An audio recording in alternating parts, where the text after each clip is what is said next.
Hello दोस्तों, आज हम बहुत ही इम्पोर्टेंट टॉपिक पर बात करने वाले हैं। स्पेशली यह वीडियो उनके लिए है जिनका मंथली सेविंग बहुत कम है, 5,000 रुपीज से 20,000 रुपीज तक है।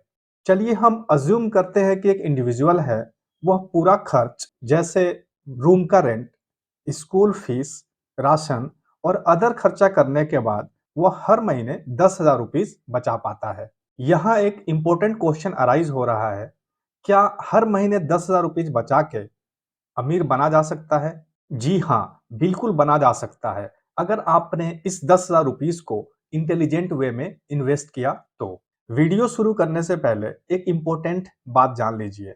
मिडिल क्लास को हमेशा इन्वेस्टिंग से और शेयर मार्केट से डराया जाता है। आपको पता है ऐसा क्यों किया जाता है? ताकि मिडिल क्लास अपने मेहनत के पैसे से इंश्योरेंस खरीद ले या एफडी कर ले या आरडी कर ले और इन पैसों का फायदा इंस्टीट्यूशंस उठा सके। तो चलिए वीडियो को शुरू करते हैं। अगर आपका विजन लॉन्ग टर्म का है, जैसे 10 साल, 15 साल या 20 साल, तो मैं गारंटी से बोल सकता हूँ आपको कभी भी इन्वेस्टिंग में लॉस नहीं होगा। अगर हम एग्जाम्पल की बात करें तो जो लॉन्ग टर्म इन्वेस्टर थे वो वर्ल्ड वार फर्स्ट के समय और वर्ल्ड वार सेकेंड के समय भी उनको लॉस लेना नहीं पड़ा था। अब समझते हैं इन्वेस्टिंग के गोल्डन रूल। हम मान लेते हैं कि आपका एज 30 इयर्स है और आपका सेविंग हर मंथ 10,000 रुपीज है। 100 में से हम 30 जो कि आपका एज है उसको हम माइनस करेंगे। तो जब 100 में से 30 माइनस कर लेंगे तो ये बनेगा 70।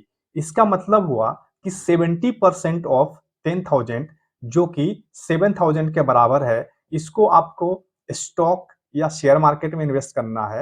रिमेनिंग अमाउंट जो 3,000 रुपीज है इसको सेफ इन्वेस्टमेंट करना है, जैसे इंश्योरेंस हो गया, रिकरिंग डिपॉजिट हो गया, एफडी हो गया या फिर कोई और सेफ इन्वेस्टमेंट कर सकते हैं। इस रूल के मुताबिक मान लीजिए अगर आपका एज 20 इयर्स है तो आपको अपने टोटल सेविंग के 80% स्टॉक या शेयर मार्केट में इन्वेस्ट करना चाहिए। अगर आपका एज 60 इयर्स है तो आपके टोटल सेविंग के 40% शेयर मार्केट या स्टॉक में इन्वेस्ट करना चाहिए।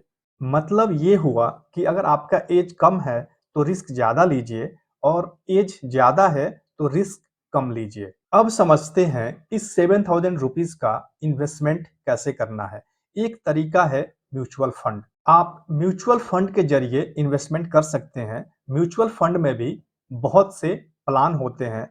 आप अपने 7,000 रुपीज को 3 पार्ट में डिवाइड करिए, जैसे 3,000, 2,000 एंड 2,000।